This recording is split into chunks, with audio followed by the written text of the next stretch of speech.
Hello my dear students, आज की class में आज के लेक्चर के लिए प्रॉब्लम ऑफ द डे ये क्वेश्चन होने वाला है। ये डीसी पांडे से मैंने एक सवाल लिख रखा है। क्वेश्चन कह रहा है कि earth increase in speed of rotation, the new time period will be the weight of the body on the equator becomes 0, take g equal to 10 and r means radius of earth is 6400 kilometres. Question को देखकर आप समझ ही गए होंगे ये acceleration due to gravity का problem है। और स्पेशली अगर आप इस क्वेश्चन को देख रहे होंगे तो देखने में हो सकता है आपको आसान लग रहा हो, लेकिन जब आप सॉल्व करने जाएंगे इसको तब आपको पता चलेगा कि जब तक आप अर्थ के रोटेशनल इफेक्ट को नहीं समझते हैं तब तक इस क्वेश्चन को हम सॉल्व नहीं कर सकते। तो पहले ग्रेविटी के बारे में सीखेंगे, फिर ग्रेविटी के वेरिएशन के बारे में सीखेंगे, उसके बाद रोटेशन की वजह से ग्रेविटी में कितना वेरिएशन हो सकता है इसके बारे में सीखेंगे, ग्राफ का डिस्कशन करेंगे और बीच में इस न्यूमेरिकल प्रॉब्लम को भी सॉल्व करेंगे। तो आज के लिए हेडिंग लगा लीजिए एक्सेलरेशन ड्यू टू ग्रेविटी। क्या होता है एक्सेलरेशन ड्यू टू ग्रेविटी? वैसे तो हमको ये समझ में आ रहा है कि एक्सेलरेशन है ये, लेकिन ये एक स्पेशल एक्सेलरेशन है जो किसी ऑब्जेक्ट में अर्थ प्रोड्यूस करता है अपने ग्रेविटेशनल फील्ड की वजह से। क्या होता है ग्रेविटेशनल फील्ड, ये आगे के लेक्चर्स में आएगा। आज हम लोग फिलहाल एक्सेलरेशन ड्यू टू ग्रेविटी की बात करेंगे।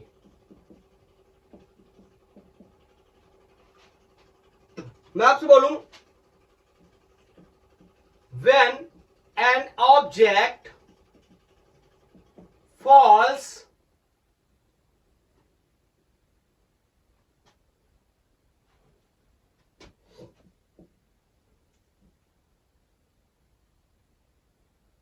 towards earth,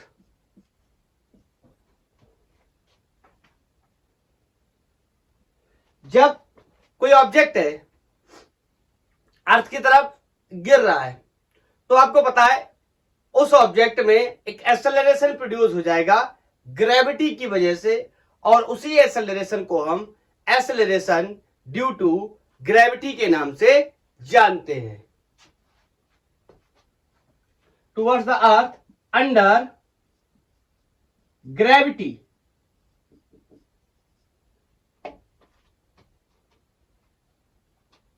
the acceleration produced in the body या object is called acceleration due to gravity। मतलब ये भी एक प्रकार का क्या है, एक्सेलरेशन है, लेकिन क्या है, स्पेशल एक्सेलरेशन है, क्योंकि कौन पैदा कर रहा है, अर्थ पैदा कर रहा है किसी भी ऑब्जेक्ट पे जो अर्थ की तरफ फॉल कर रहा है। चलो अब इसकी वैल्यू को कैलकुलेट करने की कोशिश करते हैं। मैंने ये बना लिया, यहां पर ये अर्थ है, ठीक है, और ये इसका लेंथ से कोई आर अर्थ का रेडियस है, और यहां पर मैंने कोई एक मास रखा है एम, कहां पर, सरफेस ऑफ अर्थ पे। तो बताओ, ग्रेविटेशन लॉ के बारे में हम लोग पढ़ चुके हैं। अर्थ का मास मैं कैपिटल एम मान लेता हूं। ये कैपिटल एम मास, इस मास पर एक फोर्स लगा रहा होगा, बोलो उस फोर्स को मैं लिख सकता हूं ग्रेविटेशन फोर्स, जिसकी वैल्यू कितनी होगी, g capital M small m upon distance radius of earth के बराबर इसका स्क्वायर। ये हम डिस्कस कर चुके हैं, इसके दो लेक्चर मैंने बनाए हैं आपके लिए, एक कॉन्टिन्यूअस बॉडीज के लिए और एक पॉइंट ऑब्जेक्ट्स के लिए या पॉइंट बॉडीज के लिए। बोलो, अगर मैं इसको कंपेयर करूं अकॉर्डिंग टू सेकेंड लॉ से अगर मैं इसको कंपेयर करूंगा, आपको पता सेकेंड लॉ क्या होता है, F equal to M A, ठीक है, लेकिन मैं यहां पर F equal to M G लिखूंगा, क्योंकि जो एक्सेलरेशन है ना, ये कन्वर्ट हो गया एक प्रकार की स्पेशल एक्सेलरेशन में, या इसका नाम यहां पर ए ना होके जी हो गया, क्योंकि जी क्या है, स्पेशल एक्सेलरेशन है जो कि अर्थ क्रिएट कर रहा है। Okay, so G is going to be F over M. M कौन सा, ये वाला, जिस मास पे फोर्स अप्लाई हो रहा है। क्या ये वाला मास ये वाले मास पे फोर्स अप्लाई नहीं हो रहा, बिल्कुल हो रहा होगा, इतना ही फोर्स इस वाले मास पे भी अप्लाई होगा, बोलो। लेकिन हम इन्फ्लुएंस देख रहे हैं, g is going to be, value of इसकी रख देंगे कैपिटल एम छोटू M upon are square divided by this छोटू एम एंड कैंसिलेशन ऑफ छोटू एम, और यहां से जी की वैल्यू मेरे को पता चली G M upon are square, very important. Acceleration due to gravity की वैल्यू जो हम पढ़ते हैं उसकी वैल्यू इतनी होती है G M upon are square. Note करोगे? करोगे? करना पड़ेगा, नोट्स तो बनाते रहिए आप, बाद में आप पढ़ेंगे कैसे रिवीजन के तौर पे।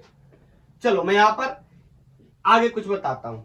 जी क्या है सबको पता है, यूनिवर्सल ग्रेविटेशन कांस्टेंट है और इसकी value 6.67 into 10 to the power -11। एम क्या है, मास ऑफ अर्थ, जो कि 6 into 10 to the power 24 kg के आसपास होता है, बोलो। और R is the radius of earth, ये 6400 किलोमीटर होता है। अगर मैं यहां पर सारी वैल्यूज को रख दूं इसको मीटर में कन्वर्ट करके, तो यहां पर जी की वैल्यू आ जाएगी और जी की वैल्यू अप्रॉक्स 9.8 मिलेगी मुझे, 9.8 मीटर पर सेकेंड स्क्वायर वैल्यू है एक्सेलरेशन ड्यू टू ग्रेविटी की। इसके साथ साथ हमें एक बात यहां पर और दिमाग में रखनी चाहिए कि ये वैल्यू कहां पर आई है। मैंने अभी यहां पर एक डायग्राम बनाया था, फोटो बनाया था, मास यहां पे रखा था। दिस वैल्यू 9.8 मीटर पर सेकेंड स्क्वायर कहां पर है, सरफेस ऑफ अर्थ पर। Is that clear? अब इसके साथ क्या होगा, जब मैं इस मास को ऊपर लेके जाऊंगा या इस मास को मैं नीचे लेकर आऊंगा, तो ये जो ग्रेविटी की वैल्यू है ये 9.8 से कम होने लगेगी, मींस चेंज होने लगेगी, और सरफेस पर इतनी होगी, ऊपर कितनी होगी, नीचे कितनी होगी, इसके बारे में डिस्कस करने जा रहे हैं। मैं आपको एक बात और बताना चाहता हूं। अब इस जी की वैल्यू को आप याद रखना कि सरफेस पर अर्थ के सरफेस पर जी की वैल्यू कितनी आई है, क्योंकि जब भी मैं ऊपर जाऊंगा अर्थ के या डेप्थ डी में अंदर जाऊंगा, तो जहां जहां पर मेरे को g M upon are square मिल जाएगा, उसकी जगह रिप्लेस करके मैं छोटू जी को रख दिया करूंगा अपने डेरिवेशन को आसान करने के लिए। Is that clear? तो इसको नोट कर लो।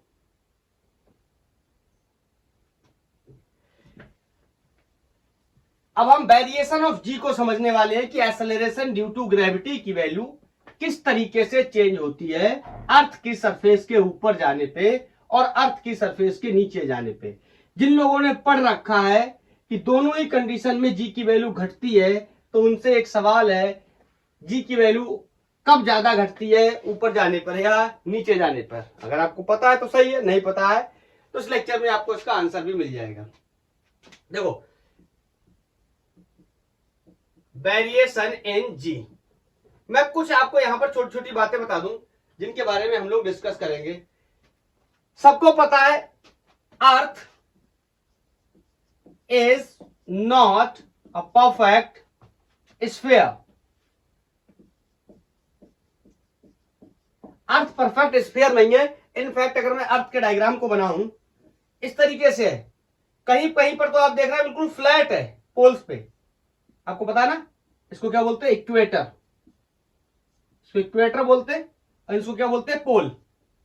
ठीक है, तो पोल पे आप देखो बिल्कुल फ्लैट है और इक्वेटर्स पे ज्यादा है, इलिप्टिकल जैसा इसका शेप है, इलिप्स जैसा, बोलो।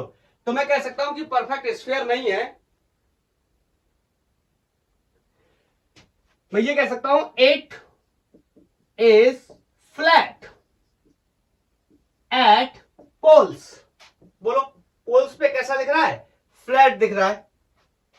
मैं ये बात क्यों बता रहा हूं आपको, मैं इसलिए बोल रहा हूं क्योंकि जितने भी कैलकुलेशन है हमारे, जब तक हम केपलर लॉ को नहीं पढ़ेंगे तब तक सबके सब जो नियम है वो अर्थ को एक स्फेरिकल ऑब्जेक्ट मान करके हम ड्राइव करेंगे। जब केपलर के लॉ के बारे में पढ़ेंगे तब वहां पर हम सीखेंगे कि किस तरीके से हम अर्थ को इलिप्टिकल या इलिप्स शेप में कंसीडर करने के बावजूद भी कैलकुलेशंस को कर सकते हैं। ठीक है, एक चीज और आपको दिख रही होगी, ये रेडियस कम है और ये रेडियस क्या है, ज्यादा है। तो मैं कह सकता हूं equatorial radius is greater then, greater में भी मैं लिख दे रहा हूं, 21 किलोमीटर का अंतर होता है। 21 किलोमीटर ये ज्यादा होती है 21 किलोमीटर, और ये 21 किलोमीटर क्या होती है, कम होती है। Equatorial radius is greater than poles radius. Okay, मैंने क्यों बताई ये बात, आपको मैं एक बात बताता हूं। अभी अभी मैंने एक चीज ड्राइव की थी, स्मॉल जी, छोटू जी बोला करूंगा मैं इसको बार बार, छोटू g is equal to g M upon are square. यहां से मैंने देखा कि छोटू जी की प्रोपोर्शनलिटी 1 अपॉन आर स्क्वायर है। तो एक बात आप मेरे को बता दो, जहां पर रेडियस बड़ा होगा वहां पर जी की वैल्यू क्या होगी, कम, और जहां पर रेडियस छोटा होगा वहां पर जी की वैल्यू क्या होगी, ज्यादा। और इस पिक्चर को देखने के बाद बिल्कुल परफेक्टली एनालाइज कर लिया मैंने कि ये रेडियस ज्यादा है और ये रेडियस कम है। तो आपसे एक बेसिक सवाल पूछता हूं, ग्रेविटी की वैल्यू कहां पर ज्यादा होगी, पोल्स पर या इक्वेटर्स पर? आपका साधारण सवाल होगा, साधारण जवाब होगा, सर जहां पर रेडियस कम होगी वहां पर वैल्यू ज्यादा होगी। और यहां पर मैंने साफ साफ बताया है कि इक्वेटोरियल रेडियस क्या होती है, ज्यादा, तो इक्वेटर्स पे जी की वैल्यू क्या होगी, कम, और पोल्स पे क्या होगी, ज्यादा। तो मैं कह सकता हूं g will be maximum at poles and minimum at equators. बोलो, ये बात भी क्लियर होगी कि जी की वैल्यू कहां कम होगी, इक्वेटर्स पे, कहां मैक्सिमम होगी, पोल्स पे। क्यों, वजह साफ है, रेडियस, इक्वेटोरियल रेडियस ज्यादा होने की वजह से ग्रेविटी की वैल्यू कम हो जाएगी, और यहां पर इक्वेटोरियल रेडियस कम होने की वजह से जी की वैल्यू ज्यादा हो जाएगी। This is due to the earth is not perfect sphere. अगर परफेक्ट स्फीयर होता तो कहानी कुछ अलग होती। बोलो, क्या आप मेरी बात को समझ पाए? मैं यहीं पे लगे हाथ आपको एक बात और बता देता हूं, मैं जितने भी कैलकुलेशंस करूंगा आगे चल के, मैं ये मान के चलूंगा कि अर्थ होमोजीनस स्फीयर है। होमोजीनस स्फीयर से क्या समझते हैं? होमोजीनस स्फीयर का मतलब यह होगा मास डेंसिटी को अपन कांस्टेंट मानेंगे। मतलब अर्थ का अगर कहीं पर मैं यूनिट वॉल्यूम कट करता हूं तो वहां पर हर जगह मुझे मास की वैल्यू क्या मिलेगी, सेम। ये अजम्पशन रहने वाला है, ऐसा सच में नहीं होता है। अर्थ की जो मास डेंसिटी है वो हर एक जगह पे कांस्टेंट नहीं होती, लेकिन इस अजम्पशन के साथ ही हम अपना काम करने वाले हैं, जब हमें जरूरत पड़ेगी तब। चलो, अब सबसे पहला सवाल, ये इक्वेटर और पोल्स पे तो हमने देख लिया, सरफेस पे देख लिया, अब ऊपर और नीचे जाना शुरू करेंगे। तो सबसे पहले मैं ऊपर के केस को लेता हूं कि हम कहां जा रहे हैं, अर्थ की सरफेस से ऊपर जा रहे हैं, एबव जा रहे हैं। तो हेडिंग लगा लो, g at h height above the surface of earth. Derivations को अच्छे से समझना, वरना जेई के क्वेश्चंस में उसमें फेरबदल करके फांस लेगा, सिर्फ रिजल्ट से काम नहीं चल पाएगा। G at h height above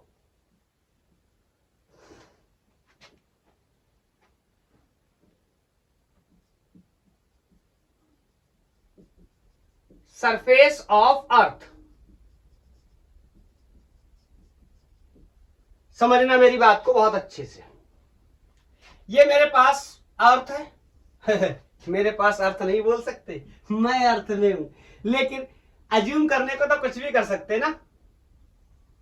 ये अर्थ है, और यहां पे मान लो कोई एक ऑब्जेक्ट मैंने रखा हुआ है जो कि अर्थ की सरफेस से छोटू हाइट, बोलो छोटू एच हाइट मैंने ऊपर मान लिया है, and of course this is the radius of earth. Mass of earth is capital M, मैंने अज्यूम किया है, और mass of this object is छोटू एम। तो अब मेरे पास एक सवाल पैदा होता है कि यहां पर कितना acceleration due to gravity small g हो सकता है।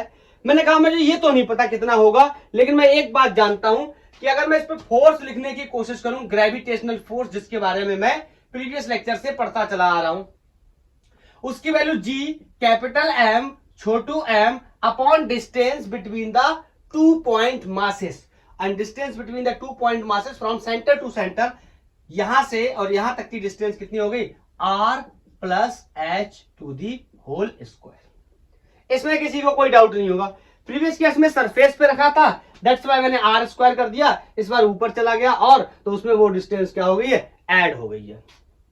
बोलो, किसी को कोई डाउट नहीं होना चाहिए। अब मैं आपसे एक सवाल पूछना चाहता हूं, जो मैं न्यूटन का सेकंड लॉ लगाता था, जिससे मैं कंपेयर करता था, अब यहां पर मैं G नहीं लिख सकता, मुझे G डैश लिखना पड़ेगा। कोई ग्रेविटी की नई वैल्यू आएगी, क्योंकि मेरे को पता है ऊपर या नीचे जाने पे G की वैल्यू क्या होती है, चेंज।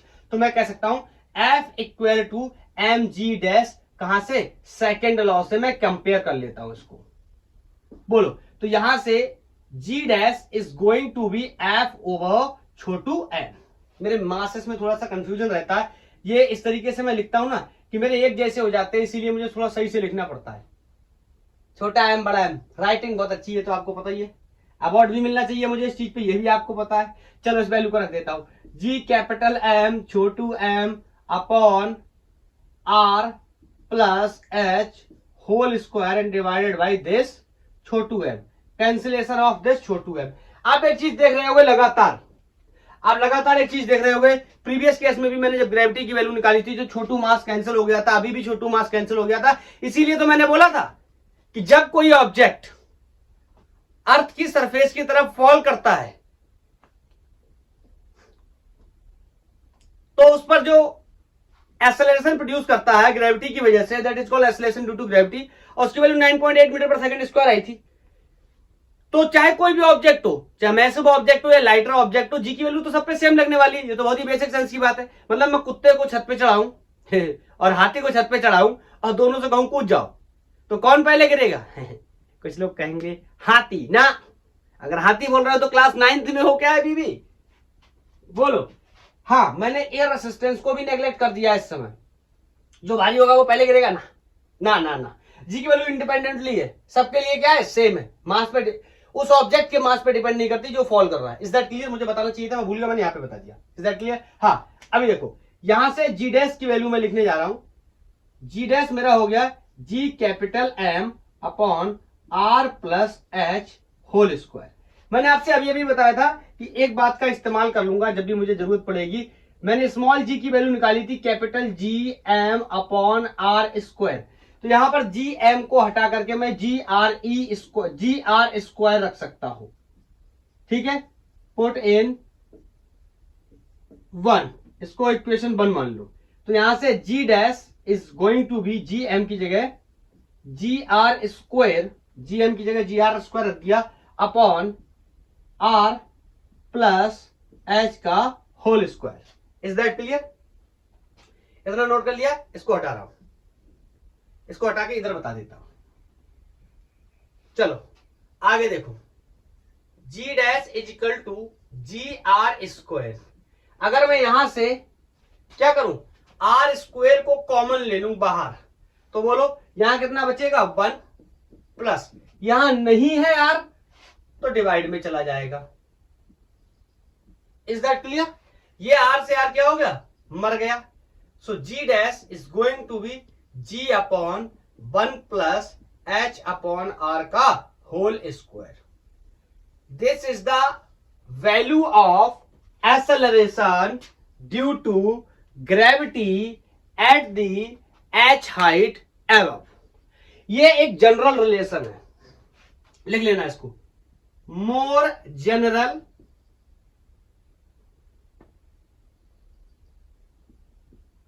रिलेशन। अब इसमें एजम्पशन के बाद भी थोड़ा बहुत काम बाकी है। बोलो, ठीक है। ये इतनी वैल्यू होने वाली है एक्सेलरेशन ड्यू टू ग्रेविटी की, ठीक है। अब मैं इसमें एक एजम्पशन लगाऊंगा, क्या, अगर ऐसा हो, आपने साधारण तौर पे वही फॉर्मूला पढ़ा होगा, लेकिन मैं आपको दावे के साथ कह सकता हूं, अगर आप सिर्फ उस फॉर्मूले को याद रखेंगे तो आपसे अच्छे क्वेश्चंस बिल्कुल भी नहीं बनेंगे।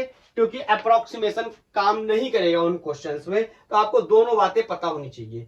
ये जनरल रिजल्ट है। अब इसको मैं अगर ऊपर ले जाऊं तो मैं इसको कुछ इस तरह लिख सकता हूं, g dash is equal to जी, अगर मैं इसको ऊपर ले जाऊं तो 1 प्लस एच अपॉन आर, और ये पावर स्क्वायर है, ऊपर जाकर के -2 हो जाएगा।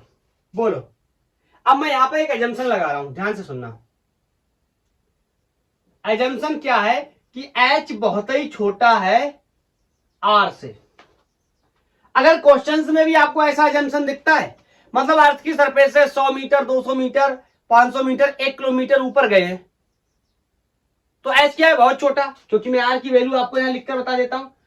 r की value radius of earth 6400 into 10⁻3, ये तो मीटर्स में हो गया। इतनी बड़ी वैल्यू होती है रेडियस ऑफ अर्थ की। तो इसके सामने 100, 200 मीटर, 500 मीटर, 1000 मीटर क्या है, नेग्लेक्जिबल है, बहुत ही छोटा है, मतलब इस कंडीशन को सेटिस्फाइड कर रहा है। तभी ये रिजल्ट जो मैं बनाने जा रहा हूं नीचे जो आएगा, तभी वो काम करेगा। और किसी भी जनरल इंफॉर्मेशन के लिए हमेशा ये रिजल्ट काम करने वाला है। Is that clear? चलो आगे देखते हैं। अब बताओ, h बहुत ही छोटा है और r बहुत ही बड़ा है, तो याद आया कुछ? मैं आपको एक बात बताना चाहता हूं, बाइनोमियल अप्रोक्सीमेशन के बारे में सबको पता होगा कि बाइनोमियल अप्रोक्सीमेशन में कब यूज करता हूं। मैं यहां साइड में बता रहा हूं, 1 प्लस एक्स अपॉन एच है एग्जाम्पल के लिए, और x क्या है, बहुत ही छोटा है h के मुकाबले, तो ये वैल्यू 1 से बहुत छोटी हो जाएगी। मान लो यहां पर पावर -2 है, कुछ भी है, ठीक है, तो ये वैल्यू 1 से बहुत छोटी हो जाएगी क्योंकि x क्या है, बहुत छोटा। तो इस कंडीशन में मैं बाइनोमियल अप्रोक्सीमेशन का यूज कर लेता हूं, ये -2 विद पावर इस तरीके से आ जाता है x upon h। This is called binomial approximation. Is that clear? तो मैं बाइनोमियल अप्रोक्सीमेशन का यूज करने जा रहा हूं, g dash is equal to g 1 - 2h upon r। बहुत सारे स्टूडेंट्स ऐसे होते हैं जिन्हें ये एक्सप्रेशन याद होता है, लेकिन जब सवाल आता है, और कभी कभी इस तरीके का सवाल दे रखा होता है कि हाइट h और रेडियस r के कंपैरिजन में इतना डिफरेंस नहीं होता है कि मैं इस एजम्पशन या इस अप्रोक्सीमेशन का इस्तेमाल कर पाऊं, और उस दौरान अगर आपने इस फॉर्मूले को लगाया तो आपका आंसर गलत हो जाएगा, हमारा सवाल बेकार हो जाएगा। तो दोनों ही कंडीशन क्लियर है। अगर अप्रोक्सीमेशन है क्वेश्चन में तो हम इसका इस्तेमाल कर लेंगे। Is that clear?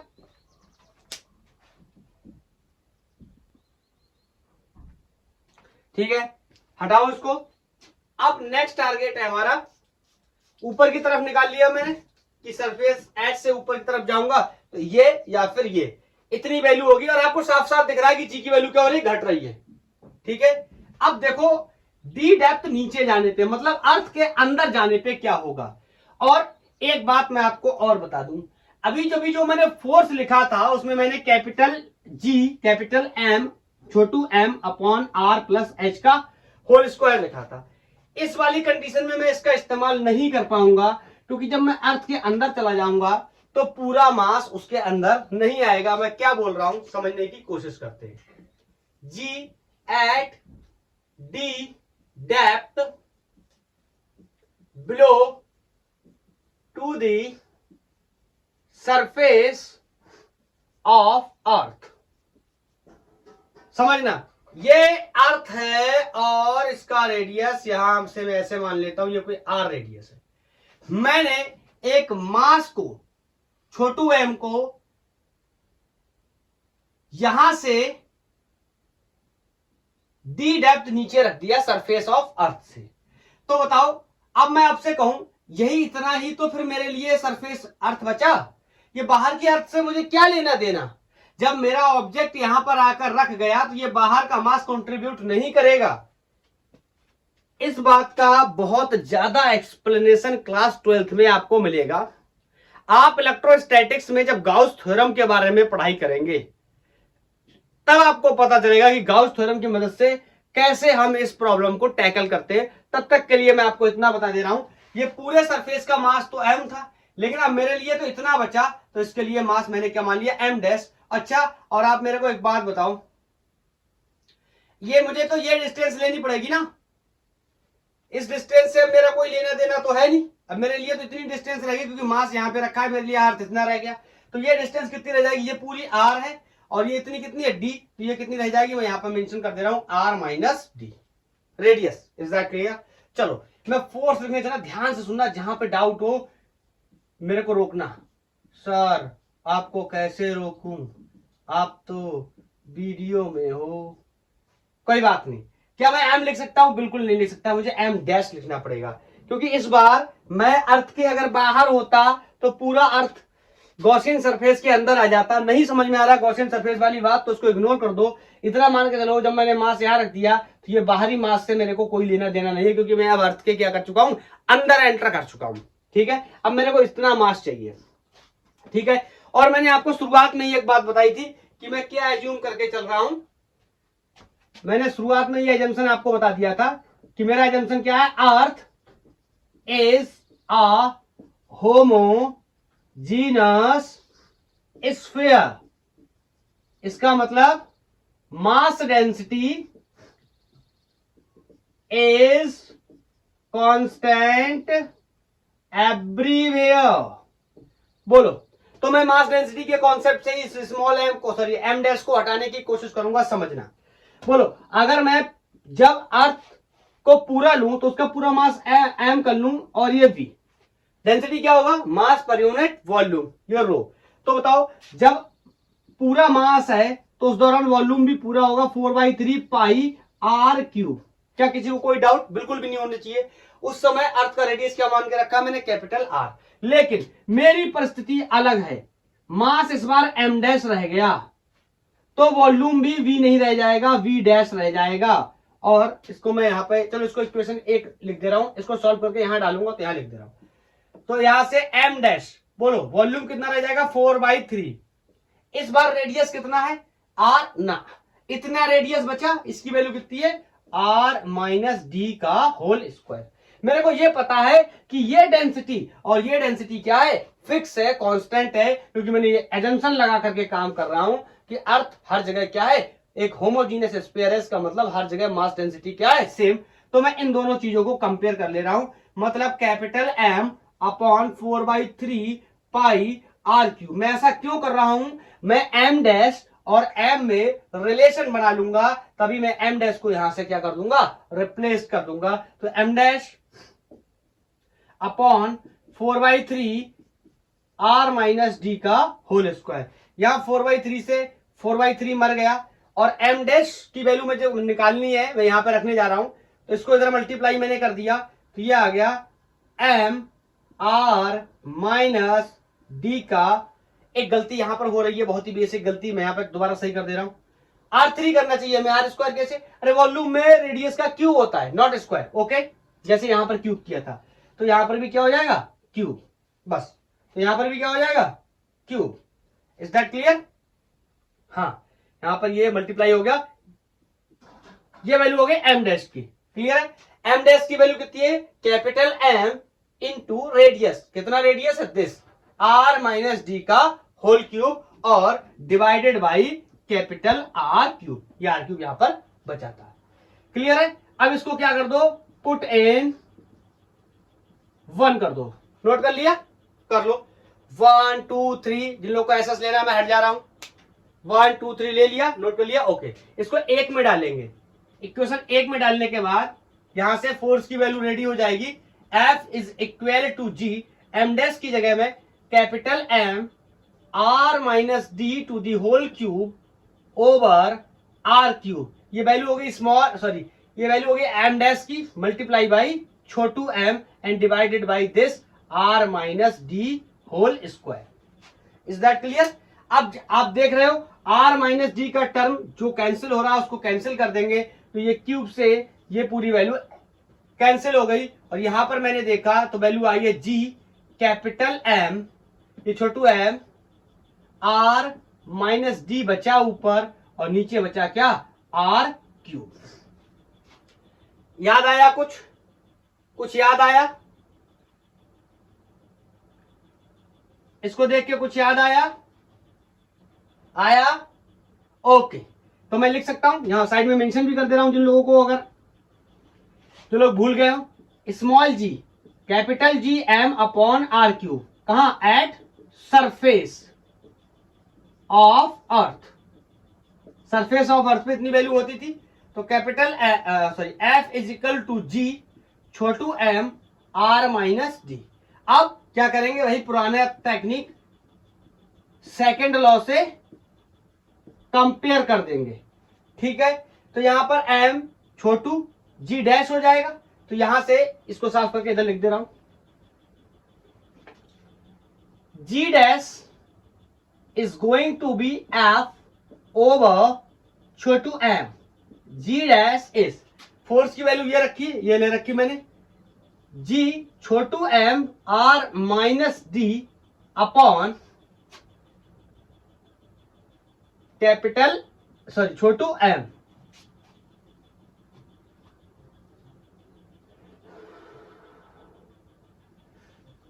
कुछ गड़बड़ तो नहीं हो गया, मुझे तो ऐसा लग रहा है कि कुछ गड़बड़ हो गया है। ये आर माइनस डी का टर्म और आर क्यूब कहां चला गया, आर क्यूब तो मैंने हटा दिया, क्या कुछ गड़बड़ हुआ है, चेक करना, कैलकुलेशन चेक करो जरा।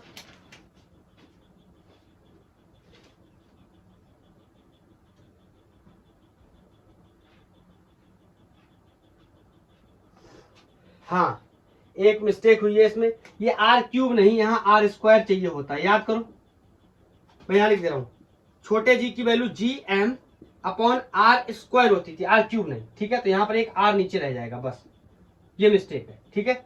Is that clear? तो यहां पर मैं समझ गया ना, ये जो फोर्स की वैल्यू इसमें आर नीचे रह जाएगा, एक बाई मिस्टेक मैंने यहाँ पर क्यूब के साथ जी लिख दिया था, क्यूब नहीं होता है, स्क्वायर के साथ जी होता है, ठीक है। तो यहां पर एक आर आ जाएगा, बस, not more than that. Is that clear?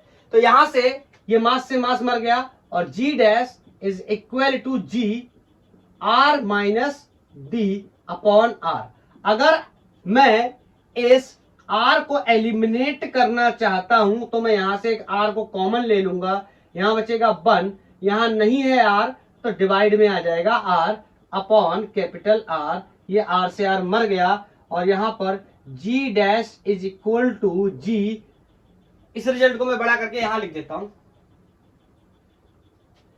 Note कर दे रहा हूं, यहां पर भी इधर मेंशन कर दूंगा, ठीक है। तो ये g dash is equal to g 1 minus D upon r, ये वैल्यू है ग्रेविटी की डी डेप्थ बिलो। क्या मैंने इसमें कोई बाइनोमियल अप्रोक्सीमेशन का यूज किया? बिल्कुल नहीं, ये प्योर वैल्यू होने वाली है, इसमें एक ही फॉर्मूला आने वाला है, दो दो अलग एक्सप्रेशन नहीं बनेंगे। Is that clear? बोलो, क्या कॉन्सेप्ट क्लियर है? कोई डाउट तो नहीं? मेरे हिसाब से नहीं होना चाहिए।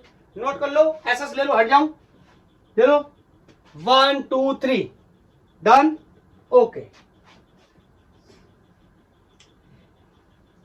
तो यहां पर मेरे लिए मैंने देखे दोनों ही रिजल्ट, जी के ऊपर जाने पे और नीचे जाने पे, और दोनों ही रिजल्ट में मुझे एक बात देखने को मिलती है कि जी की वैल्यू ऊपर जाने में भी घट रही है और नीचे जाने में भी घट रही है। किसमें ज्यादा किसमें कम आगे चल के डिस्कस कर लेंगे, चाहो तो आप यहीं से भी जज कर सकते हो। उसमें -2h अपॉन आर ही था, उसमें ज्यादा घट रही है, 2h अपॉन आर था, यहाँ पर -d अपॉन आर है। चलो मैं आगे और भी चीजें बताऊंगा इसके बारे में।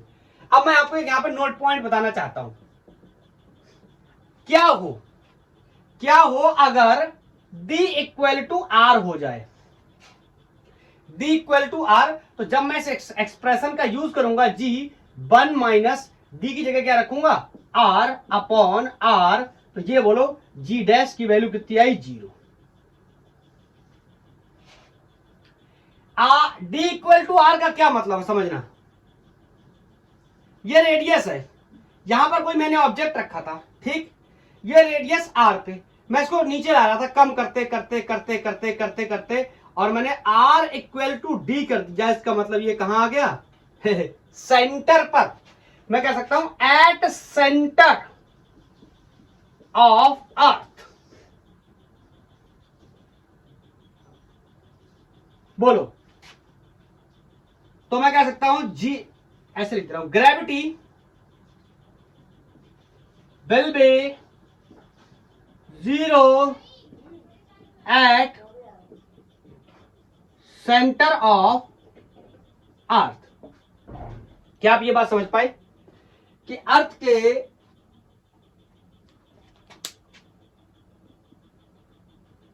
की सेंटर पर कितनी वैल्यू हो जाएगी? 0। ये मैथमेटिकली मैंने आपको बताया, प्रैक्टिकली तो ये पॉसिबल है नहीं। अर्थ के सेंटर पे कैसे जाओगे प्रैक्टिकली बताओ? गरम, लावा, पिघला हुआ, मॉल्टन स्टेट, ऐसा सुना है ना? देखो नोट कर लो इस एक्सप्रेशन को और याद भी रखना दिमाग में। अगर आप रखना चाहते हो तो कोई जरूरी नहीं है, 2-4 बार आप इस डेरिवेशन की प्रैक्टिस करोगे तो आपको याद हो जाएगा। सुबह गर्म पानी और नमक के साथ रटने की जरूरत नहीं है। चलो अब मैं इसके जी का वेरिएशन का ग्राफ बनाना चाहता हूं, बहुत ही important graph from the point of view of NEET and जी।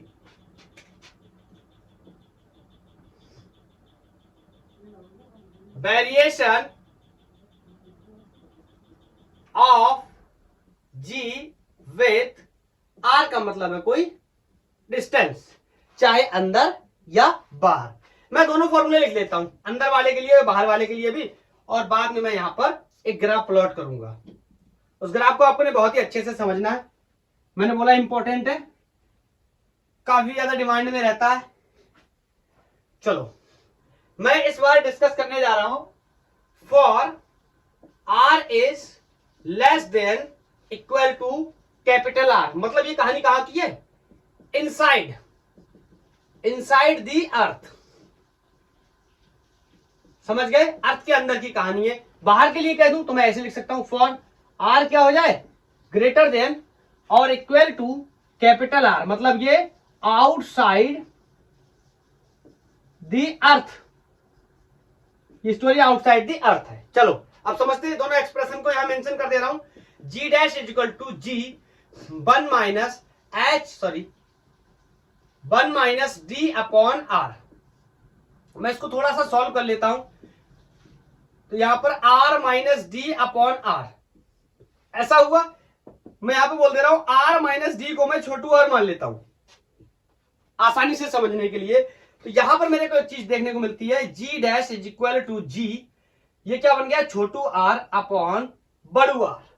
और मैं जी की प्रोपोर्शनलिटी देखने आया था, तो यहां पर मेरे को दिखाई दे रहा है कि g dash is directly proportional to r. क्या समझे इस बात से? इस बात से मुझे यह समझ आता है कि जैसे जैसे हम अर्थ के अंदर से बाहर की तरफ चलेंगे तो क्या होगा? जी की वैल्यू बढ़ने वाली है। बोलो, अंदर से बाहर की तरफ, मैंने बोला सेंटर से सरफेस की तरफ चलेंगे, उल्टा करेंगे तो घटने वाली है। ठीक है, इसके लिए समझते हैं। ये था g dash is equal to g 1 plus h upon are का होल स्क्वायर। एजम्पशन वाला यूज नहीं कर सकते? बोलो। तो जब मैं बाहर जा रहा हूं तो मैं इसको यहां पर देखना, यहां पर इसको सॉल्व कर दे रहा हूं। तो ये हो गया g dash is equal to g r plus h upon are का होल स्क्वायर। और यहां पर मैं बोल दे रहा हूं आपसे क्या कि आर प्लस एच को मैंने छोटू आर मान लिया, बाहर जा रहा हूं ना इसलिए। ठीक है, तो यहां पर मैं लिख सकता हूं क्या? छोटू आर और ये नीचे कैपिटल आर स्क्वायर। तो g dash is equal to ji upon are का स्क्वायर। ये पलट के ऊपर आ जाएगा कैपिटल आर। तो g dash is equal to g capital R square upon छोटू आर स्क्वायर। और मुझे मिल गया जो मुझे चाहिए था। बताओ क्या प्रोपोर्शनलिटी है जी डैश की आर के साथ, डिस्टेंस के साथ? इनवर्सली घट रहा है, इनवर्स स्क्वायर में घट रहा है। क्लियरली दिखाई दे रहा है? बोलो। चलो यही बीच में ग्राफ को प्लॉट कर देता हूं, ड्रॉ कर देता हूं।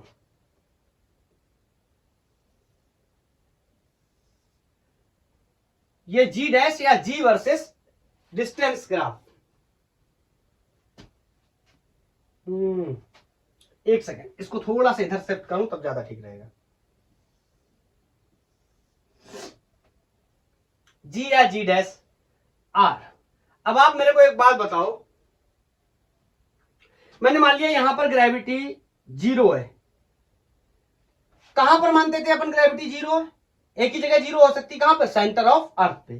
तो सेंटर ऑफ अर्थ से मैंने शुरू किया, कैसा रिलेशन है? डायरेक्ट। तो बोलो ये बाई इक्वल टू, अब देखो यहां पर मैथमेटिक्स में आपको समझाऊं तो ये y equal to m x plus minus c क्या है 0, इसको फॉलो कर रहा है। और ऐसी सिचुएशन किसकी होती है, straight line passing from origin. बहुत आगे आ चुके हैं इसलिए मैं इसका एक्सप्लेनेशन नहीं बता सकता, ठीक है। और यहां पे मैं लिख सकता हूं g dash is proportional to r, मतलब सेंटर से सरकमफेरेंस की तरफ आ रहा हूं या सरफेस ऑफ अर्थ की तरफ आ रहा हूं। मैं यहां पर बनाता हूं अर्थ के पिक्चर को,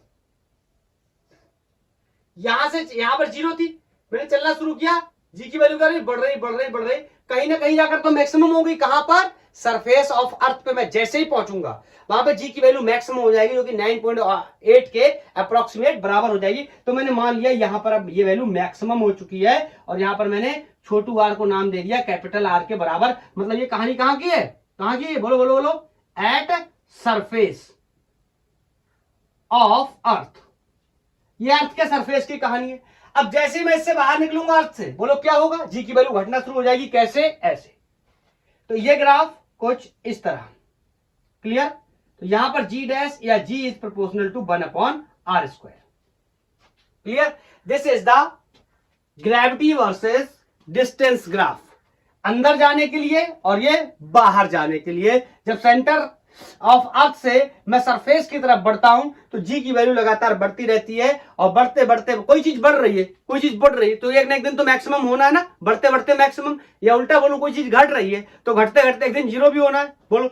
तो बढ़ते बढ़ते मैक्सिमम हो गई, और वो जगह कहां है, सरफेस, ठीक है।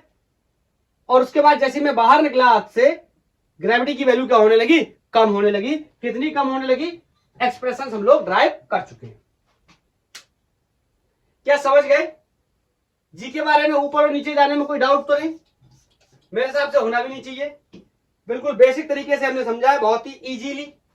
चलो, ये तो हमने ऊपर और नीचे जाने वाला इफेक्ट समझ लिया। अब एक बहुत ही इंपॉर्टेंट पैरामीटर हमें और समझना है, जो कि अर्थ के रोटेशन के बारे में हमें बताता है।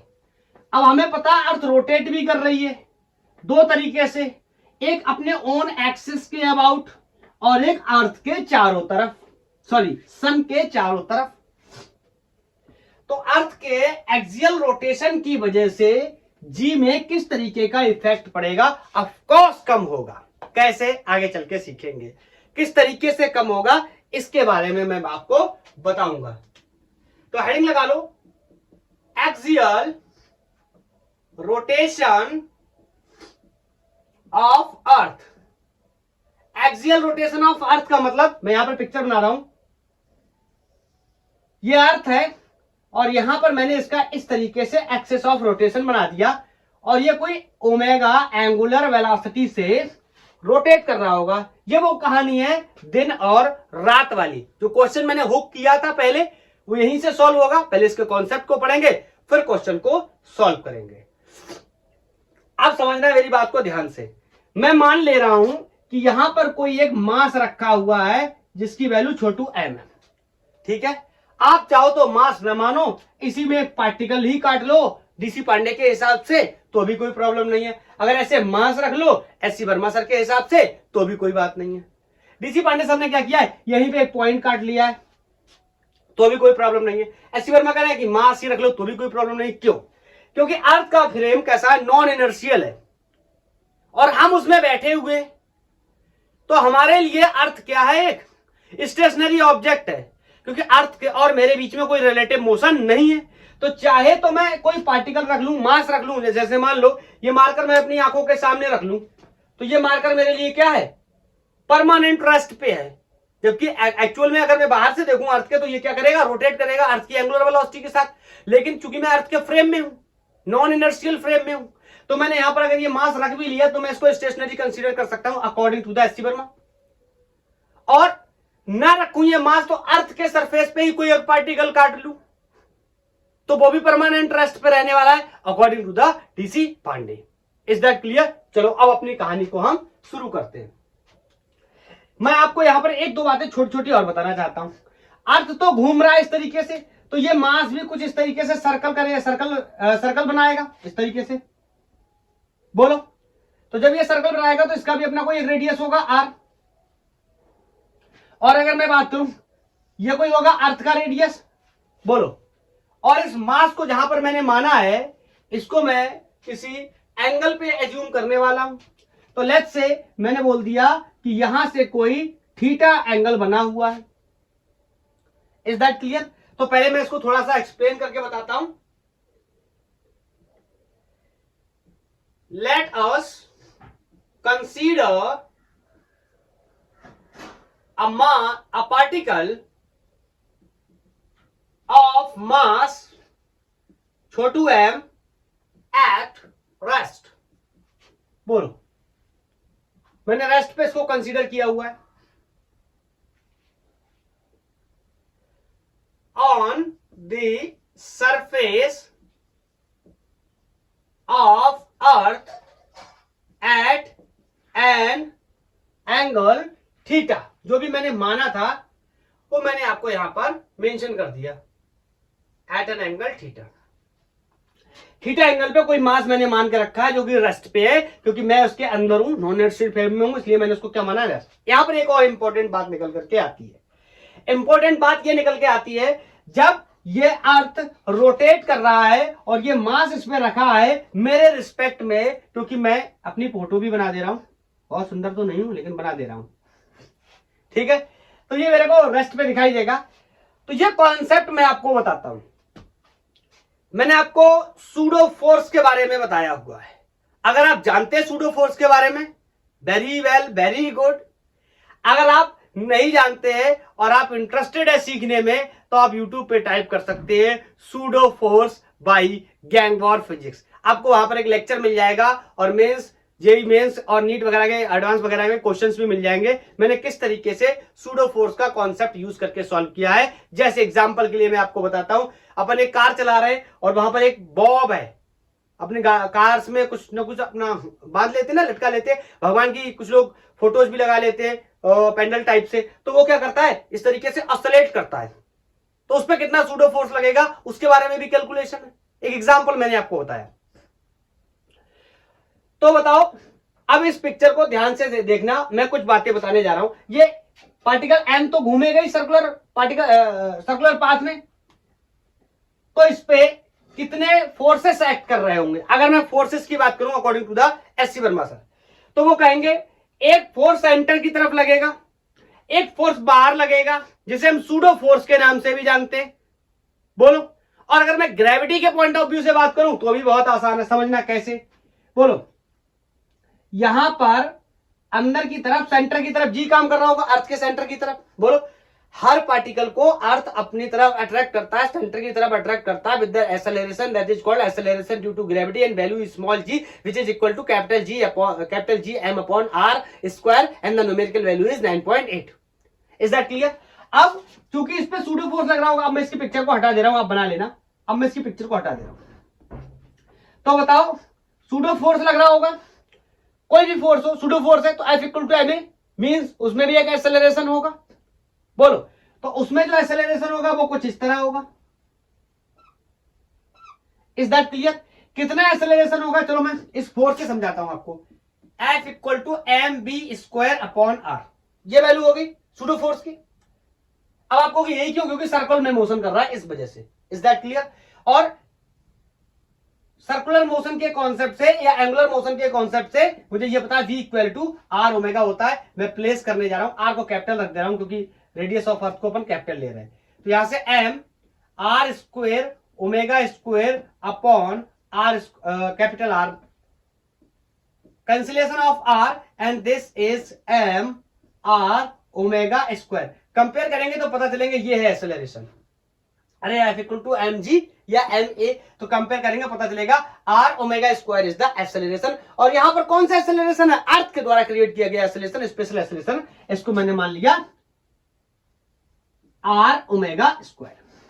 ठीक, अब आपको पता है acceleration is a vector quantity, चाहे अर्थ के द्वारा एक्सेलरेशन हो, चाहे कोई एक्सटर्नल फोर्स के द्वारा एक्सेलरेशन हो, acceleration always is a vector quantity. और अगर वेक्टर क्वांटिटी है तो इसको ये एक वेक्टर, ये एक वेक्टर, इन दोनों का अपन क्या निकालेंगे, रिजल्टेंट भी निकालेंगे। लेट्स से मैंने बोल दिया यहां कहीं आया इसका कोई रिजल्टेंट, मैंने जी डैश मान लिया, जी एन जी डैश कुछ भी मान लो। बोलो, तो इस नेट एक्सेलरेशन की वैल्यू को अगर मैं फाइंड कर लूं और एक नाम और जोड़ दूं इसके साथ, स्पेशल एक्सेलरेशन या फिर एक्सेलरेशन ड्यू टू ग्रेविटी। मेरे को पता चल जाएगी ये वैल्यू कितनी है और रोटेशन से क्या इफेक्ट पड़ रहा है, ये बात भी मुझे समझ आ जाएगी। Is that clear? समझ गए आप मैंने सूडो फोर्स कैसे लगाया इसके ऊपर?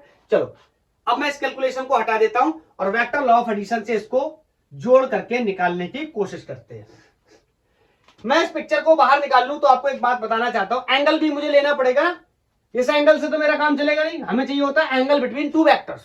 और एक वेक्टर कौन है जी और एक वेक्टर कौन है आर ओमेगा स्क्वायर, इन दोनों के बीच में कितना एंगल होगा ये बात हमें पता करनी है। तो ध्यान से देखना, ये लाइन कुछ इस तरीके से बनी हुई है, ये वाली लाइन मैंने बनाई है और यहां पर एंगल थीटा है, तो कहीं पर भी मैं अगर लाइन ड्रॉ करूंगा तो एंगल क्या बनेगा? थीटा बनेगा।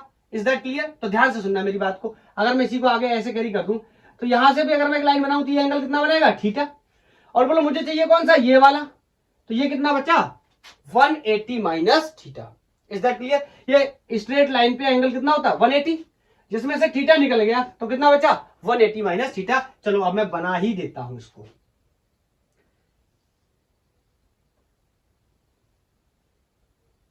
ये कुछ इस तरीके से लग रहा है कि परपेंडिकुलर जैसे हो रहा है,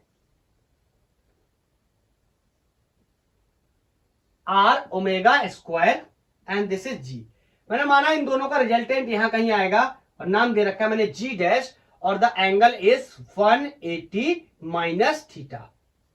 कोई डाउट नहीं होना चाहिए, ठीक है। मैंने इसका ब्रेकडाउन कर दिया इस पिक्चर का। एक चीज का ब्रेकडाउन और कर लेते हैं, मुझे जरूरत पड़ेगी, मेरे को पहले से पता है, आपको जब जरूरत पड़े तब आप निकाल लेना। इस स्मॉल आर की वैल्यू की मुझे जरूरत पड़ने वाली, छोटू आर की, तो मैं पहले से निकाल लेता हूं। तो ध्यान से सुनना, अगर मैं इसको समझूं इस तरीके से, जेड वाले कोण बराबर होते, जेड वाले एंगल्स बराबर होते, तो ये थीटा, तो ये भी क्या हो गया? थीटा। ये वैल्यू कितनी है? आर। ये वैल्यू कितनी है? आर।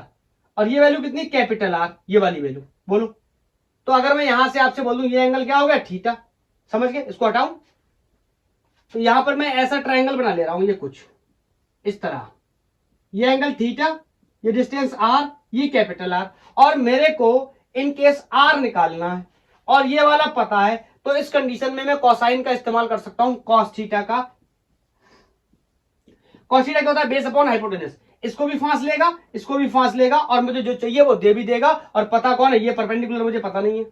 अब मैं इसकी वैल्यू अलग से निकालूंगा तो क्या फर्क पड़ता है, मेरा काम बन जा रहा है, तो मैं यहीं से निकाल ले रहा हूं, आर छोटू आर अपॉन कैपिटल आर। तो यहां से तो छोटू आर की वैल्यू आ गई, that is capital r cos theta. जरूरत पड़ने पे मैं स्मॉल आर को कैपिटल आर कॉस थीटा भी रख दूंगा। बोलो अब मैं इसका मैग्नीट्यूड निकाल लेता हूं, जो कि मेरे लिए बहुत ही आसान है। वेक्टर एडिशन के लॉ से r square is equal to A square plus B square 2 times of A b cosine या cos theta. Is that clear? तो इस पिक्चर को समझ गए, तो मैं इसको हटा दे रहा हूं और अपन इसका रिजल्टेंट निकाल ले रहे हैं। कैलकुलेशन की मुझे जरूरत है, इसलिए मेरे को जगह की भी जरूरत पड़ेगी, तो मैं इसको हटा देता हूं और वो कैलकुलेशन अपन कर लेते हैं और देख लेते हैं कि अर्थ के रोटेशन की वजह से ग्रेविटी पर क्या फर्क पड़ता है। जी एक बार फॉर्मूला लिख दूं क्या? R square is equal to A square plus B square plus 2 times of A B cos theta, where cos theta is the angle between two vectors. याद है ना? तो जी डैश, इसका स्क्वायर लिखूं या अंडर रूट लगा दूं, एक ही बात है। तो यहां पर g square plus r square omega square, तो ओमेगा की तो पावर कितनी हो जाएगी? 4। बोलो प्लस 2 ए बी, मतलब g r square omega cos 180 minus theta. समझ गए ना? This term is 2ab cos theta. तो 2 and a is g and b is r omega square. अरे इज दैट क्लियर? एक चीज मैंने इसमें गड़बड़ कर दी, ये कैपिटल आर नहीं स्मॉल आर मेरे को लेना चाहिए, क्योंकि ये रेडियस है सर्कल का। Sorry for that. तो यहां पर मैं छोटू आर को रख लेता हूं। ओके समझ गए? अब आगे इसको मैं सॉल्व कर देता हूं। G dash is equal to g square r square omega to the power 4 cos, ये बेसिक इंफॉर्मेशन है पता होगी, कॉस 180 माइनस थीटा क्या होता है? माइनस कॉस थीटा, पता है ना? तो मैं लिख सकता हूं ये क्या हो जाएगा? माइनस का, तो ये 2 माइनस मैंने पहले लगा लिया, g r square omega cos theta. Clear है? Cos 180 minus theta is equal to cos theta. अब मैं यहां पर एक दो एजम्पशन लगाऊंगा, आप समझना मेरी बात को। R square and omega to the power is very very small. इसके पीछे मैं आपको वजह भी बता दे रहा हूं, मैं इसको इग्नोर करने के पीछे वजह बता दे रहा हूं। Omega is equal to 2 pi upon T. अब कोई अगर ये कहता है ये मुझे नहीं पता है तो बहुत दिक्कत है। ग्रेविटेशन पढ़ रहे हैं, पूरा सर्कुलर मोशन है, पूरा रोटेशन पढ़ चुके हैं। तो यहां पर टी का मतलब क्या है? Time period. और अर्थ का टाइम पीरियड क्या होता है? 24 आवर्स। एक चक्कर लगाने में 24 आवर्स लगते, तो 24 आवर्स। और आर को अगर मैं सेकंड में कन्वर्ट करूंगा तो 3600 से मल्टीप्लाई करूंगा। और आप देख रहे हो कि ये डेनोमिनेटर बहुत ही बड़ा है, तो ये ओमेगा की वैल्यू क्या आने वाली है? वेरी वेरी लेस, बहुत कम आने वाली है। इसी वजह से वेरी वेरी लेस इसमें मल्टीप्लाई भी करूंगा तो इसको मैं क्या कर सकता हूं? मैं बोल सकता हूं ये नंबर क्या है? बहुत ही छोटा है। तो मैं इसको क्या कर दूंगा? इग्नोर कर दूंगा। ठीक है, तो मैंने इसको इग्नोर कर दिया और यहां से g dash is equal to g square minus 2GR square omega cos omega g dash is equal to under root g square minus 2GR square omega cos theta. मैं आपको एक बात यहां पर और भी क्लियर कर दूं, ये जो तरीका है ये डीसी पांडे सर का है। ये जो एजम्पशन लगाया है इसको हटाना पड़ा है। अगर आप चाहो तो मैं इसको एक दूसरे तरीके से भी बता सकता हूं, जिसमें इसमें एजम्पशंस का कोई भी इस्तेमाल नहीं होगा। डायरेक्ट जो एस सी वर्मा सर का तरीका है उस तरीके से भी हम इस्तेमाल करके इसको निकाल सकते हैं। वहां पर एजम्पशंस की हमें जरूरत नहीं पड़ेगी, लेकिन सेंट्रीपिटल और सेंट्री जो सूडो फोर्स था उसके साथ हमें इक्वेशंस को बैलेंस करना होगा। वहां पर यह चैलेंज आने वाला है। Is that clear? तो मैंने इसको लिया तो मैं इसी तरीके से बता दे रहा हूं। अगर आपको चाहिए तो आप बता देना, मैं वैसे भी बता दूंगा, नो प्रॉब्लम। बोलो, नोट कर लिया इतना?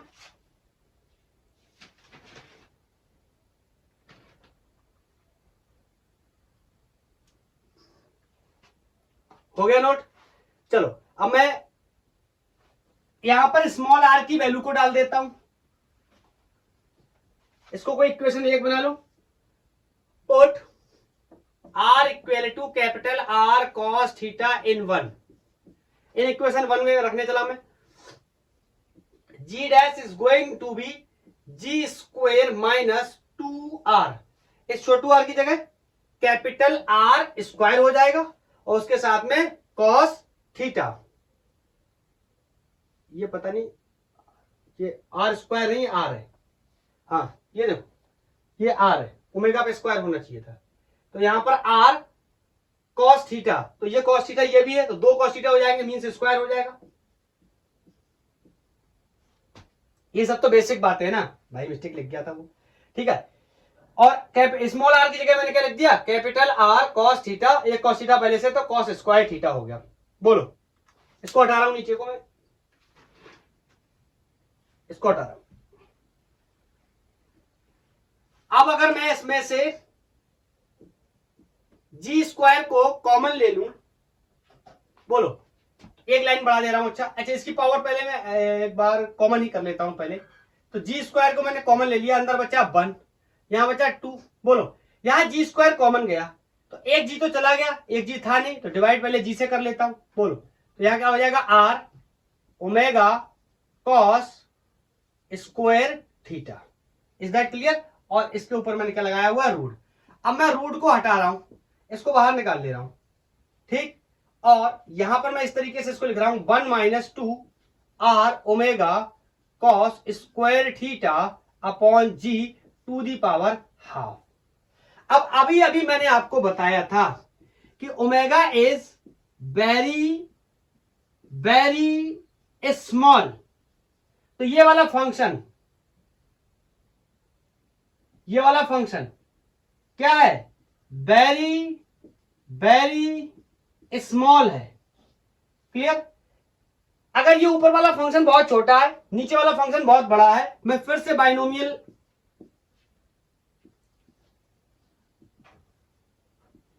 बाइनोमियल अप्रोक्सीमेशन की बात कर रहा हूं। क्या होता था, मैं दोबारा रिपीट कर दे रहा हूं एक बार। ऐसी कोई सिचुएशन है जैसे 1 प्लस एक्स अपॉन एच, और क्या हो जाए कि x बहुत ही छोटा हो जाए h के कंपैरिजन में, तो इसके ऊपर जो पावर है मैं इसको अंदर क्या कर देता हूं, मल्टीप्लाई कर देता हूं, तो 1 minus 2xh upon r, 2x upon h minus 2x upon h। ठीक है, तो मैं यहां पर बाइनोमियल अप्रोक्सीमेशन का यूज कर लेता हूं, यूज बाइनोमियल अप्रोक्सीमेशन। ठीक है, तो ये पावर क्या होगा, आगे आ जाएगा g dash is equal to g minus, ये आगे आएगा तो क्या हो जाएगा 1 अपॉन 2 और यहां पर 2 omega r cos square theta over g। ठीक है, ये 2 से 2 क्या हो जाएगा कैंसल, तो यहां पर g dash is equal to g minus r omega cos square theta upon g।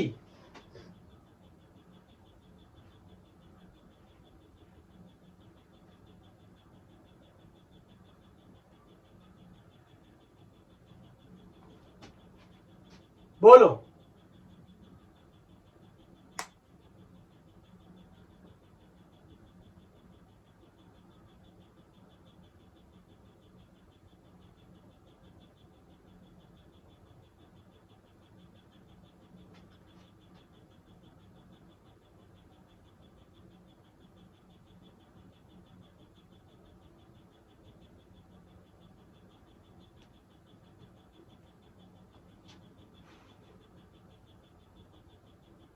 इसमें डबल जी हो गया, एक जी हटना चाहिए, चेक करो।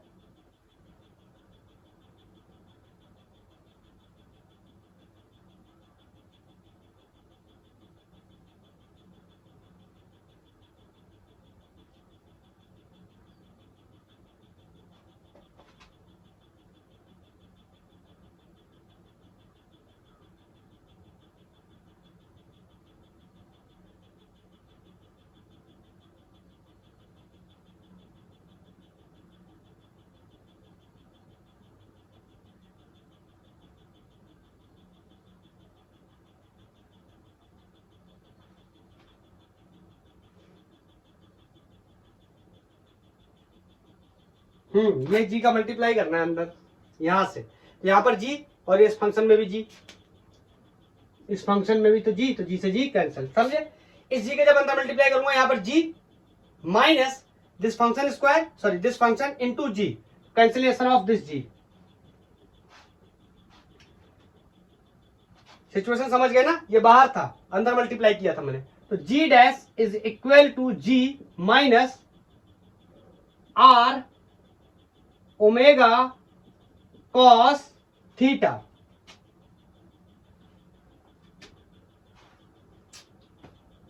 ये आर ओमेगा स्क्वायर, बार बार बार बार,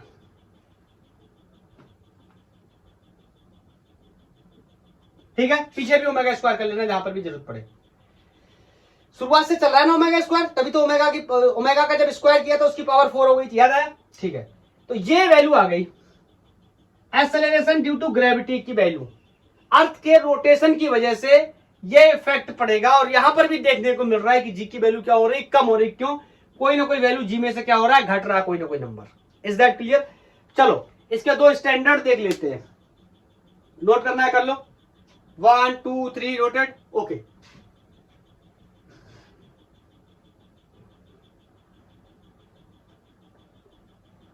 अगर मैं आपसे पूछूं इक्वेटर और पोल के बारे में, तो आपसे मैं बोलूं एट पोल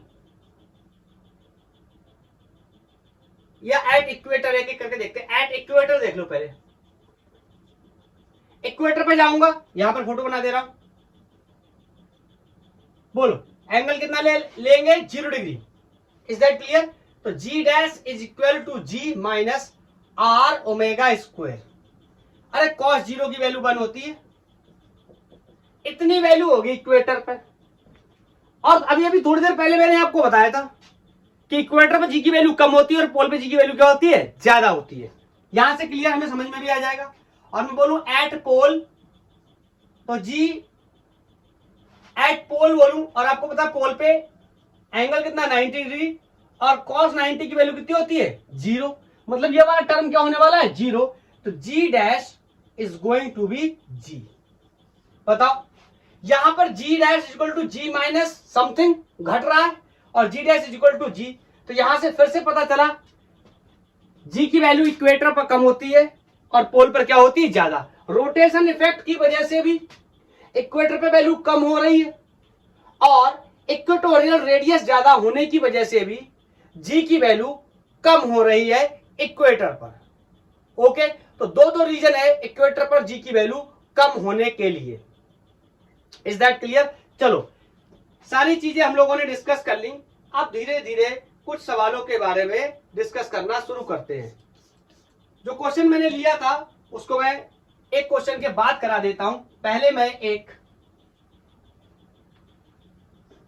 ऊपर या नीचे का केस लेता हूं, जिसमें हम ऊपर या नीचे जा रहे हैं अर्थ के सरफेस के।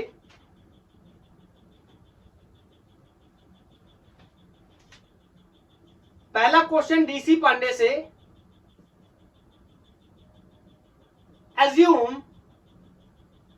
earth is a uniform sphere। मैं बोल के बता देता हूं तब तक क्वेश्चन। अर्थ की सरफेस पे कोई ऑब्जेक्ट रखा है तो उस पे जो फोर्स लग रहा है वो 100 न्यूटन है, और अगर मैं अंदर जाता हूं हाफ वे, अर्थ की सरफेस के अंदर जाता हूं हाफ वे का मतलब आधी रेडियस, तो वहां पर उस पर कितना फोर्स लगेगा। आओ तब तक आप सॉल्व करो, मैं इसको नोट कर रहा हूं। Assume the earth is a uniform mass density लिख दे रहा हूं, मास डेंसिटी स्फीयर। ठीक है,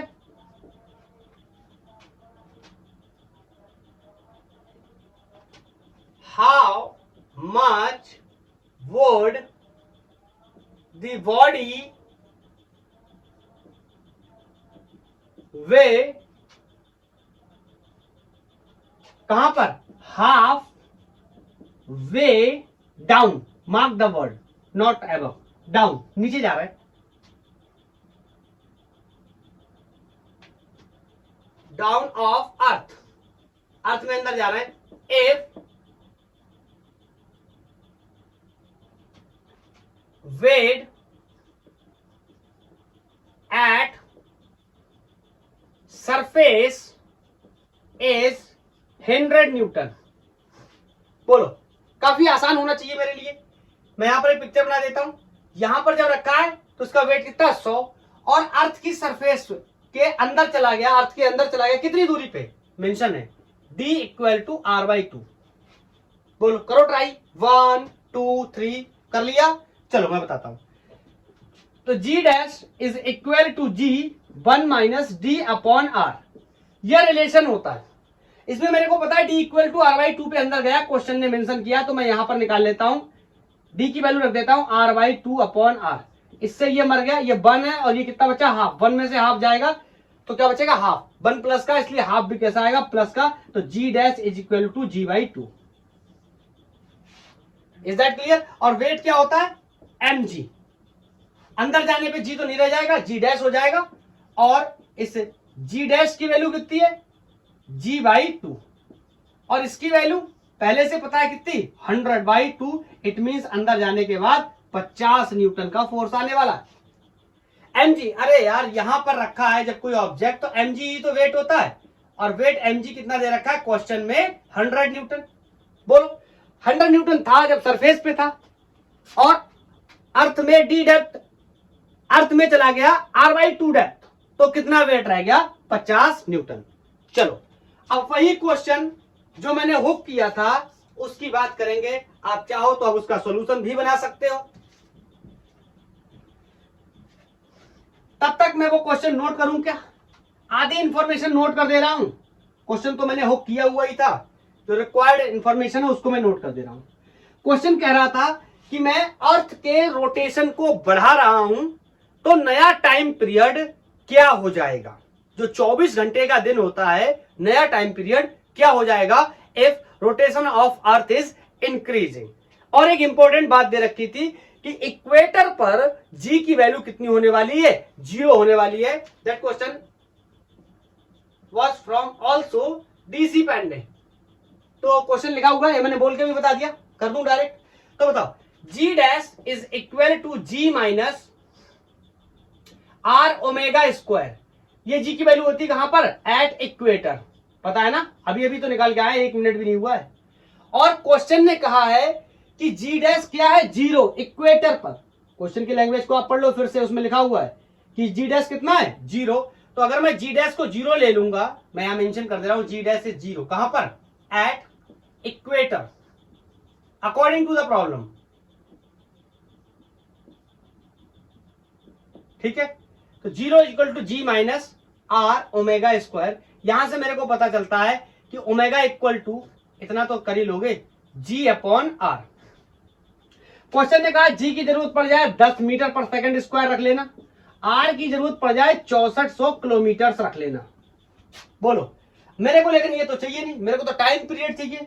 तो ओमेगा को एक्सपोज कर सकता हूं 2 पाई अपॉन टी के टर्म्स में। तो यहां पर मैंने रख दिया 2 pi upon T is equal to ji upon R. यहां से टाइम पीरियड निकालूंगा, ये फॉर्मूला पलट के उल्टा हो जाएगा, ये इधर चला जाएगा। तो T is equal to 2 pi under root R upon जी।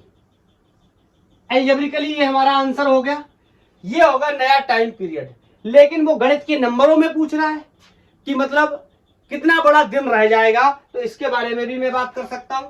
अपन कह सकते हैं 2 पाई की वैल्यू 3.14, 2 इंटू 3.14 सबकी वैल्यू को रख दे रहे हैं, अंडर रूट आर की वैल्यू 6400 किलोमीटर से, इसमें 10 टू द पावर 3 का मल्टीप्लाई कर दे रहा हूं, मीटर्स में कन्वर्ट हो जाएगा। जी की वैल्यू उसने 10 लेने को बोला है। अगर आप इसको सॉल्व करेंगे तो आपको पता चलेगा आंसर। हाँ एक चीज और, जब आप इसको सॉल्व करेंगे तो अब ये सेकंड्स में दिया हुआ है, लेकिन मुझे घंटों में निकालना है, तो मैं 3600 से और भाग कर दे रहा हूं 3600। अब ये आंसर किसमें आने वाला है? आर्स में। Is that clear? तो यहां पर जब आप इसको सॉल्व करेंगे तो आंसर मिलेगा आपको 1.4 आर। मतलब अर्थ का रोटेशन इतना बढ़ जाए, इतना बढ़ जाए कि इक्वेटर पर अगर जी की वैल्यू 0 हो गई तो दिन 24 घंटे के बजाय सिर्फ 1.4 आर का होगा।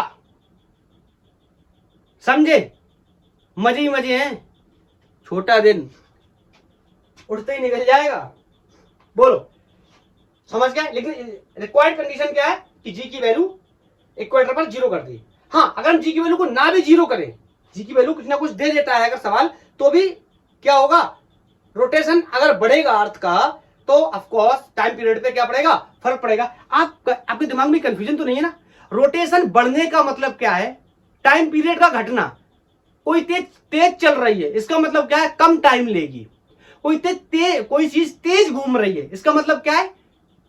टाइम पीरियड कम होगा। Is that clear? एक क्वेश्चन अपन लोगों ने किया था, यहीं से स्टार्ट करी थी कहानी। तो मैं लिख दूं क्या? New time period will be 1.4 hour instead of 24 hour. अब 24 घंटे का दिन नहीं होगा, सिर्फ 1.4 आवर का दिन होगा। अगर ऐसा हो जाए जो रिक्वायर्ड कंडीशन है डीसी पढ़ने की, उस हिसाब से तो चल और कर लेते हैं 2-4 सवाल, फिर इसको टाटा बाय बाय बोल देंगे। लेक्चर की लेंथ थोड़ी सी ज्यादा हो सकती है, आई नो, लेकिन अगर पूरे कॉन्सेप्ट को कवर करना है तो इसको हमें टाइम देना ही पड़ेगा। अब नेक्स्ट क्वेश्चन में फिर से ले रहा हूं, डीसी पांडे का ही सवाल है। क्वेश्चन में कह रहा है कि अर्थ से एच हाइट ऊपर जो वैल्यू जी की है वो वैल्यू कहां पर होगी डेप्थ में। मेरी बात समझ पाए? मेरी बात समझ पाए? चलो मैं लैंग्वेज को लिख दे रहा हूं।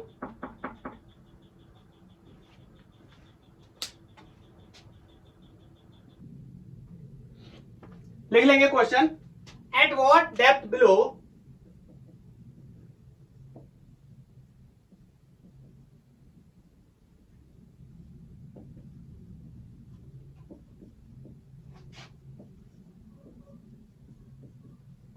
The surface of earth, the value of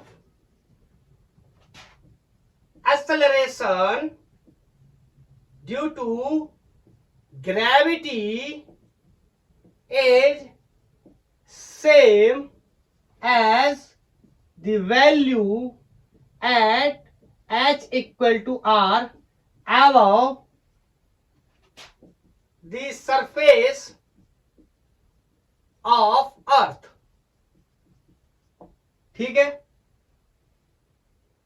where capital R is radius of earth. देखो न्यूमेरिकली भी ये क्वेश्चन कर सकते हैं, बहुत इजीली कर सकते हैं। मैं आपको इसको एक ग्राफ के माध्यम से बताना चाहता हूं। एक्चुअली दो प्रॉब्लम है, मैं उनको एक ही में कंबाइन कर लेता हूं, समझना।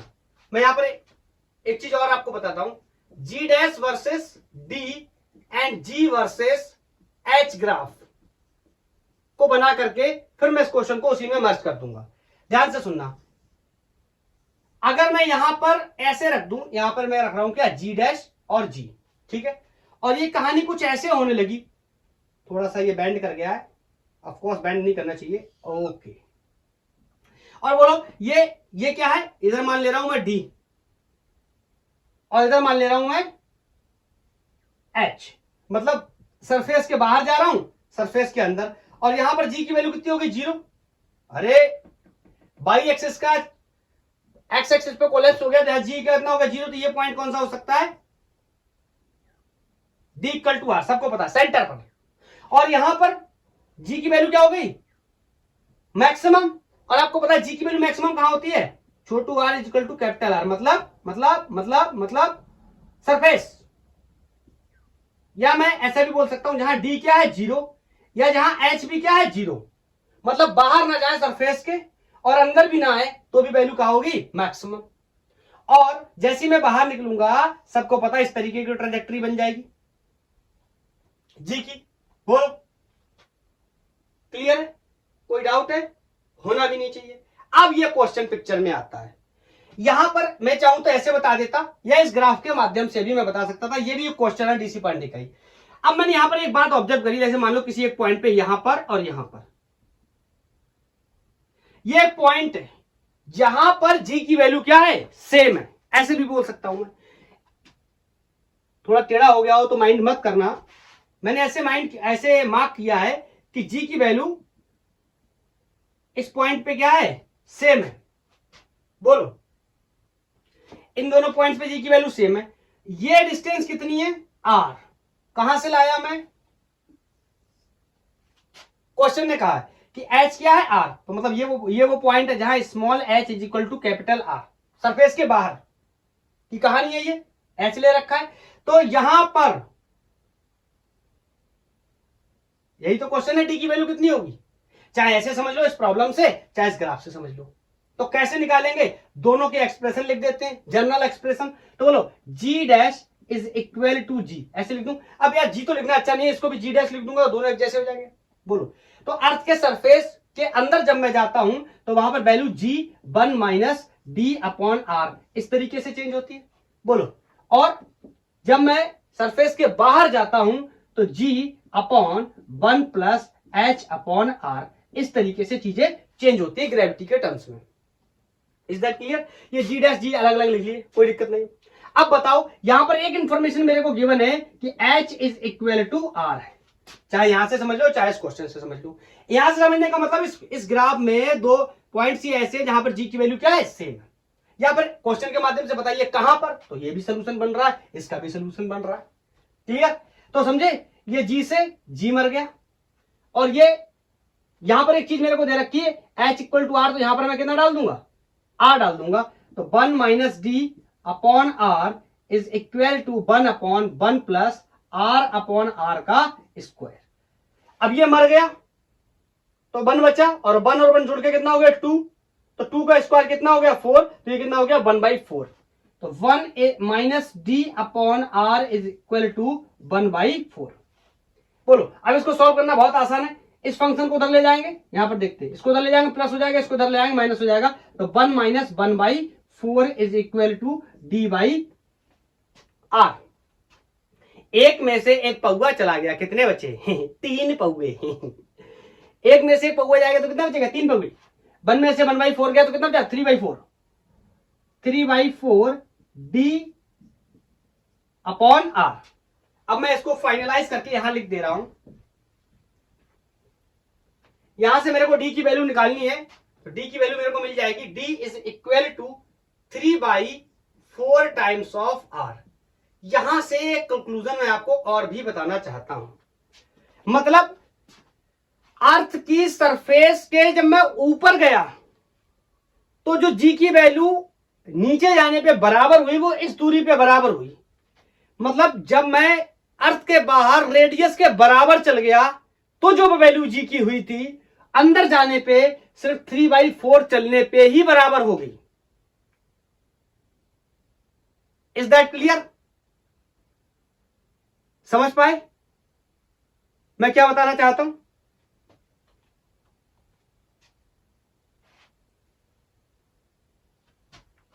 बोलो, क्लियर है? चलो, यहां से ये आंसर भी क्लियर हो गया कि डी की वैल्यू कितनी होनी चाहिए जब एच की वैल्यू आर थी और ग्रेविटी की वैल्यू दोनों ही केसेस में क्या हो गई थी? सेम। तो मैंने बोल दिया 3/4 टाइम्स ऑफ आर होनी चाहिए। क्लियर है? अब अगर आप सब इतना समझ गए हो तो मैं एक क्वेश्चन आपको होमवर्क में देना चाहता हूं। जेई मेंस 2000 आई थिंक 19 या 21 का प्रॉब्लम है, और मैं ज्यादा लैंग्वेज को नहीं लिखूंगा, मैं शॉर्ट लैंग्वेज लिख करके जितनी रिक्वायर्ड है उतना लिख देता हूं।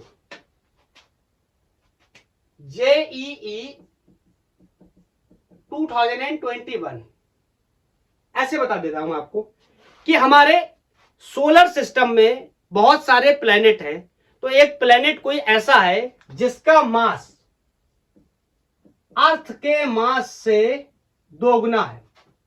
ठीक है, मैं लैंग्वेज तो मैंने बोली ना, आप नोट कर लो।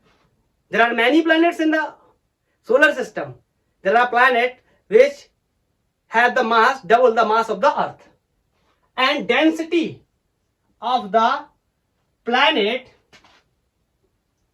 Is equal to density of earth. Density दोनों की सेम है। ठीक है, और जब कोई एक ऑब्जेक्ट को मैंने अर्थ पे रखा तो उसका वेट W आया, और उसी ऑब्जेक्ट को अगर मैं इस प्लैनेट P पे रखूंगा तो कितना वेट हो जाएगा? This is the very simple problem. बोलो, तो मैं मेंशन कर दूं क्या?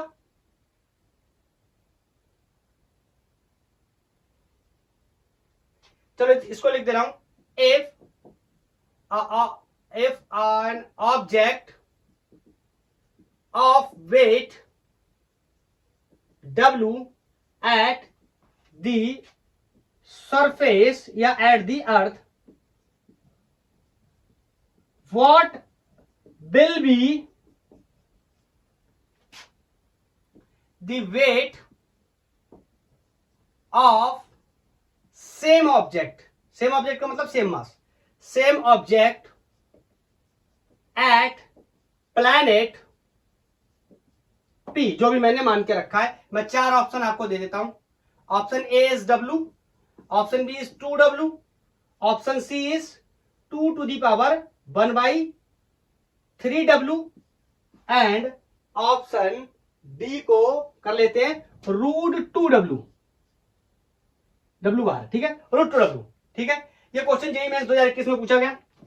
आपने बताना है कि सोलर सिस्टम में बहुत सारे प्लैनेट है, एक प्लैनेट कोई ऐसा है जिसका मास अर्थ के मास से दुगना है, डेंसिटी बराबर है। अगर मैंने किसी ऑब्जेक्ट को अर्थ पे रखा हुआ है और उसका वेट W आ गया, उसी ऑब्जेक्ट को अगर मैं उस प्लैनेट पे रखूंगा तो उसका वेट कितना आएगा? आई थिंक ग्रेविटी से रिलेटेड कोई भी कॉन्सेप्ट आपका बचा नहीं होगा, सारे ही कॉन्सेप्ट क्या हुए होंगे? क्लियर। तो आज के लिए इतना ही। थैंक यू, धन्यवाद। पढ़ाई करते रहिए।